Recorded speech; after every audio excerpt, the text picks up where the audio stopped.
How to get voice changer on TikTok. Well, hi everyone and welcome back to Official Help Desk. Today I'm gonna guide you with the process on how you can easily get the voice changer on TikTok. So without any further ado, let's get into the video. The very first step is to make sure that your application TikTok is updated to the latest version. Once the application is updated, open the application. Make sure you are logged into your account. Tap on the plus icon at the bottom. Now, in order to get the voice changer, first of all, let's record something with my voice. I'm just randomly recording something.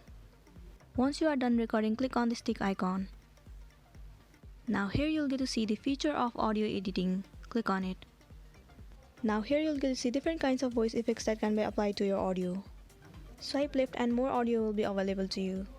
You just have to tap on the effect that you want and it will be applied to your audio. So this is it, and with the help of this feature, you can easily change the voice of your video on TikTok. I hope this video is gonna help you out. Thank you for watching it till the end.